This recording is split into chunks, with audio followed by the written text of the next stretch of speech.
Politsiya Karinaning qarindoshlari, do'stlari va qo'shnilarini so'roq qila boshladi. Hammaga bir xil savol berildi. Rok nimani anglatadi? Javob kutilganidan tezroq topildi. G'alati tasodif bilan bu Karinaning sobiq yigitining laqabi edi. Gap Roman ismli erkak haqida ketardi. O'sha paytda u 45 yoshda, kasbi bo'yicha sug'urta agenti edi. Karina va Roman taxminan 1 yil munosabatda bo'lishgan, hatto bir muddat birga yashashgan. Ammo bu munosabatlar Karina uchun juda og'ir kechgan. Romanning zo'ravonlik va giyohvandlik bilan bog'liq muammolari bo'lgan. So'nggi tortishuvda Roman Karinaning uyiga bostirib kirib, eshikni sindirgan va uni kaltaklagan.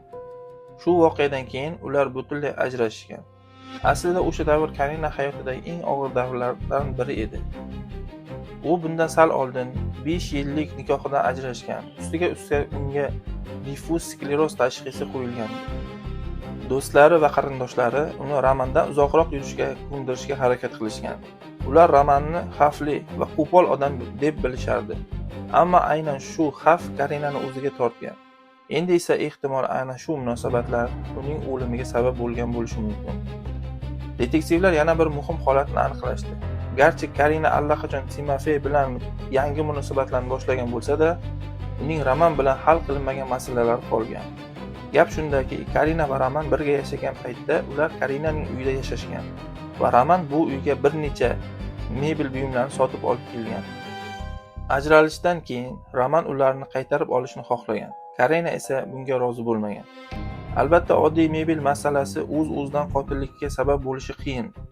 Ammo bo'linmagan mulk ko'pincha adovat, keskinlik va nafrat manbaiga aylanadi. Bunday hissiyotlar esa ba'zan juda og'ir oqibatlarga olib kelishi mumkin. Politsiya Romanni tezda topdi. O'sha vaqtda u Oldsmoordan uncha uzoq bo'lmagan Northport nomli kichik shaharchada yashayotgan edi.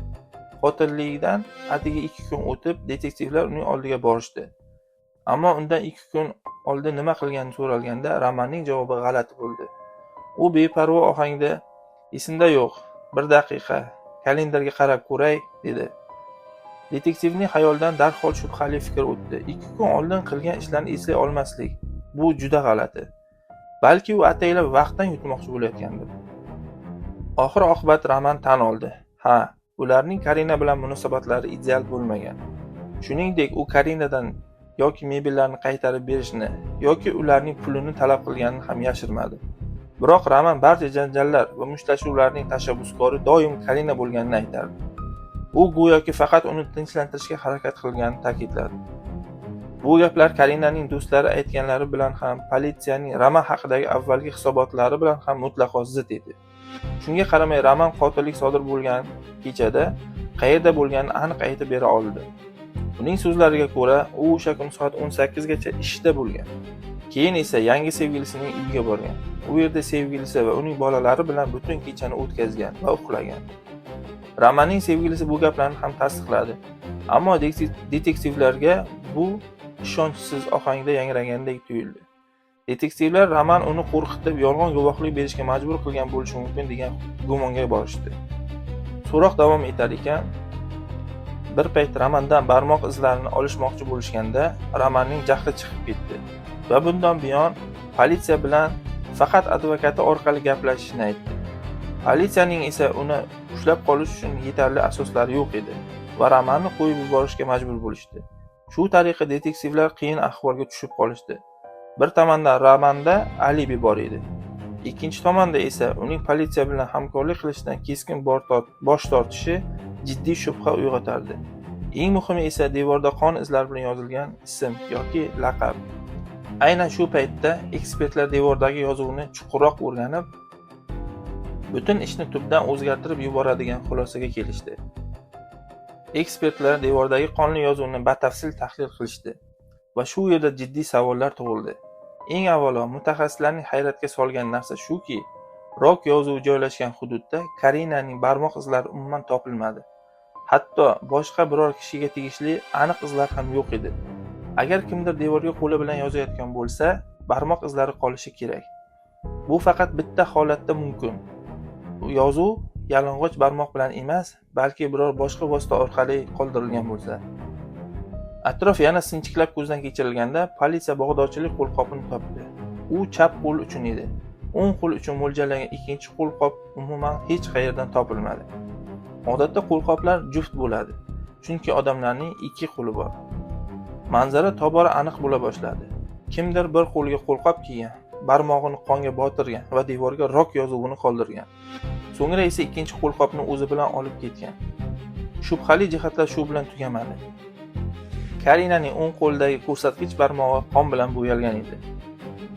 Go'yo u yozuvni aynan shu barmog'i bilan yozgandek. Ammo bu yerda juda bir muhim tafsilot bor. Karina chapaqa edi. Bundan tashqari sud tibbiy ekspertiza natijalari yanada hal qiluvchi bo'ldi. Karinaning umurtqa pog'onasi jiddiy shikastlangan edi. Bu o'lim arafasida deyarli falaj holatda bo'lgan va harakatlana olmagan. Demak, u devorga yozuv yozishi jismonan imkonsiz edi. Eng muhim xulosa esa laboratoriya tekshiruvlaridan so'ng chiqdi. Ma'lum bo'lishicha, rok yozuvi avvalroq qurib qolgan qon tomchilari ustiga yozilgan. Qon sachragan payt bilan yozuv yozilgan vaqt orasidagi farq taxminan 1 soatni tashkil qilgan. Bu shuni anglatardiki, yozuv Karina tomonidan emas, balki uning qotili tomonidan qotillikdan taxminan 1 soat o'tib qoldirilgan. Bu fakt romandan shubhani deyarli butunlay olib tashladi. Chunki agar u qotil bo'lganida devorga o'z ismini yozib qoldirishi mantiqsiz edi. Ammo shu narsa aniqki, yozuvni qoldirgan odam Karina va Roman o'rtasidagi murakkab munosabatlardan xabardor bo'lgan. Demak, qotil Karinaga juda yaqin bo'lgan shaxs edi. Shu sababli detektivlar Karinaning hayotidagi boshqa erkaklarni ham tekshirishga majbur bo'lishdi. Ulardan biri avvalroq tilga olingan, ammo hali to'liq ko'rib chiqilmagan. Endi detektivlar Karinaning hayotidagi yana bir muhim erkakka e'tibor qaratishdi. Uning sobiq eri Dmitriy. Roman bilan munosabatlaridan oldin Karina aynan u bilan turmush qurgan edi. Ular taxminan 5 yilga yaqin yashashgan. Ammo ajrashuv jarayoni uzoq va og'ir kechgan. Savol tug'ildi. Dmitriyning motivi bo'lishi mumkinmi? Ajrashuv yakuniga ko'ra, Dmitriy Karinaga aliment to'lab turishi kerak edi. Bu bir qarashda g'alati ko'rinsa-da, AQSh qonunchiligiga ko'ra, ayrim hollarda aliment nafaqat bolalarga, balki sobiq turmush o'rtog'ining o'zi uchun ham belgilanishi mumkin. Masalan, nikoh davrida jiddiy kasallik aniqlansa va davolanish talab etilsa, ajrashgandan keyin ham moliyaviy yordam undirilishi mumkin. Unga diffuz skleroz tashxisi qo'yilgandan so'ng sud Dmitriyni aliment to'lashga majbur qilgan. Biroq bu hammasi emasdi. Qotillikdan taxminan 1 oy oldin Karinaning sog'lig'i yomonlashgan va u aliment miqdorini oshirish uchun hujjat topshirgan. Pul ko'pincha jinoyat uchun kuchli motiv bo'lishi mumkinligi bois politsiya bu yo'nalishda ham jiddiy harakat qildi. Ammo tez orada ma'lum bo'ldiki, Dmitriyning temirdek mustahkam alibisi bor edi. U qotillik sodir bo'lgan paytda Dallas shahrida bo'lgan. Bu joy Karinaning uyidan qariyb 1,5 ming kilometr uzoqlikda edi. Demak, u jismonan ham bu jinoyatni sodir eta olmasdi. Tergov yana bosh-berk ko'chaga kirib qolgandek. Ammo aynan shu pallada detektivlar avval deyarli e'tibor qaratmagan, ammo nihoyatda muhim bir ma'lumotni aniqlashdi. Ma'lum bo'lishicha, Karinaning hozirgi yigiti deb hisoblangan Timofey tashqi tomondan muloyim va sokin ko'ringan avtomobil sotuvchisi aslida juda qorong'u o'tmishga ega edi. U qotillikdan 1 yil oldin qamoqdan ozod etilgan bo'lib, 12 yil qamoqda o'tirgan. Hozirda esa hanuz sinov muddatida edi. Sababi esa shunday. U yashirin eksport agentlikni boshqargan. Boshqacha aytganda, qo'shmachi bo'lgan. Biroq u uzoq muddatga faqat shu sababli hukm qilinmagan. Bu noqonuniy biznesda uning raqiblari bo'lgan va Timofey ulardan biriga qurolli hujum qilgan. U bir necha marta o'q uzgan. Qarshi tomondan esa o'zi ham yaralangan. Natijada u qotillikda suiqasd aybi bilan 15 yilga hukm qilinib, 12 yilni o'tab chiqqan edi. Bu ma'lumotlar fonida eng muhim savol tug'ildi. Karina bu o'tmishdan xabardor edimi? Agar xabardor bo'lsa, bunga qanday munosabat bildirgan? Bu savollarga javob Karinaning yaqinlaridan olindi. Ma'lum bo'lishicha, u buni bilgan. Qotillikdan 1 hafta oldin Timofey unga o'zining jinoiy o'tmishi haqida aytgan. Bu Karinani juda qo'rqitgan. Qanday suhbat bo'lgani aniq emas. Biroq ertasi kuni Karina ishga baland yoqali sviterda kelgan. Florida kabi issiq bo'lgan joyda 30 darajadan yuqori haroratda bunday kiyim kiyish hamkasblariga g'alati tuyulgan. Ammo u yoqasini biroz tushirganda sabab ayon bo'lgan. Uning bo'yinida ko'karishlar bor edi. Karina yaqin dugonalariga Timofey uni boqqanini aytgan. U darhol Timdan ajralish, hatto unga nisbatan yaqinlashishni taqiqlovchi sud qarori olish bo'yicha maslahat so'ragan. Oxir-oqibat Karina munosabatlarni butunlay uzishga qaror qilgan. Bu qaror esa Timofeyga qattiq ta'sir qilgan. U juda rashkchi edi. Bu yangi ochilgan faktlar Timofeyni yana asosiy gumondorga aylantirdi. Detektivlarda deyarli shubha qolmagandi. Karinani aynan u o'ldirgan. Ammo muammo shundaki, uning alibisi bor edi va u hozircha hech qanday xato qilmagandek ko'rinardi. Agar u qotil bo'lgan bo'lsa, deyarli mukammal jinoyat sodir etgan. Deyarli. Shu sababli detektivlar jinoyat joyini yana bir bor nihoyatda sinchkovlik bilan ko'zdan kechirishga qaror qilishdi. Va nihoyat ilgari ahamiyatsiz bo'lib tuyulgan bitta mayda detalga e'tibor qaratildi. Pitsa qutisi. Qutida 3 bo'lak pitsa bor edi.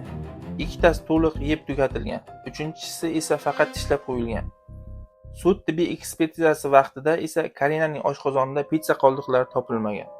Demak, pitsani u yemagan. Uni boshqa birov yegan bo'lishi kerak. Eng ehtimoliy nomzod esa qotil. Tishlab qo'yilgan pitsa bo'lagi ekspertizaga yuborildi. Natija hal qiluvchi bo'ldi. Bo'lakda DNK izlari tupukdan aynan Timofeyga tegishli ekanligi aniqlandi. Bu yerda Timning ko'rsatmalaridagi vaqt bo'yicha zidlik fosh bo'ldi. Timofey qat'iy ravishda Karinaning uyidan soat 19:30 da chiqib ketganini aytgan. Hatto do'sti ham buni tasdiqlagan. Ammo yetkazib beruvchi chekiga ko'ra pitsa 20:48 da olib kelingan edi. Karina esa 21 dan keyin o'ldirilgan.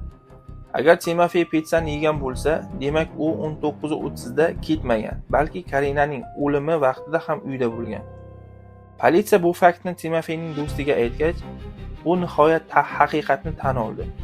U alibi bo'yicha yolg'on gapirganini bildirdi. Sababi esa oddiy edi. Timofeyning zo'ravon o'tmishini bilgan do'sti o'zini va oilasini himoyalash uchun qo'rqib, uning aytganlarini tasdiqlagan edi. Bundan tashqari u Timofey o'sha kechasi Karinani o'ldirganini tan olganini ham aytib berdi. Timofey hibsga olindi va Karinani qasddan o'ldirishda ayblandi. Tergov versiyasiga ko'ra, voqealar quyidagicha kechgan. Timofey Karinani ajrashmaslikka ko'ndirish uchun uning uyiga kelgan. Ular gaplashishgan, hatto birga pitsa buyurtma qilishgan. Yetkazib beruvchi keyinchalik eshikni Karina ochganini, uy ichida esa asabiy holatdagi erkak siluetini ko'rganini aytgan. Oxir-oqibat Karina munosabatlarni davom ettirishdan qat'iy bosh tortgan. Shunda Timofey jahllanib, unga 17 marta pichoq urgan. Keyin u uzoq vaqt o'tirib, qanday qilib jazodan qutulishni o'ylagan. Aynan shu paytda u o'zini fosh qilgan yagona xatoni qilgan. 2 bo'lak pitsani yeb, uchinchisini esa tishlab qo'ygan. Shundan so'ng u chalg'ituvchi reja o'ylab topgan. Qo'liga qo'lqop kiyib, devorga rock deb yozgan. U Karinaning chap qo'li ekanini bilmagan yoki bunga ahamiyat bermagan. Ertasi kuni esa go'yoki jasadni topgandek qilib 911 ga qo'ng'iroq qilgan. Ammo u yana bir jiddiy xatoga yo'l qo'ygan edi. Politsiya kelishidan oldin u Karinaning dugonasiga qo'ng'iroq qilib, Karina pichoq bilan o'ldirilganini aytgan. O'sha paytda bu ma'lumotni faqat qotilning o'zi bilishi mumkin edi. Sud jarayoni 4 yil davom etdi. Yakunda Timofey Karinani qasddan o'ldirishda aybdor deb topildi. Hakamlar hay'ati unga o'lim jazosini tavsiya qildi. Biroq sudya bu qarorni bekor qilib, uni umrbod qamoq jazosiga hukm qildi.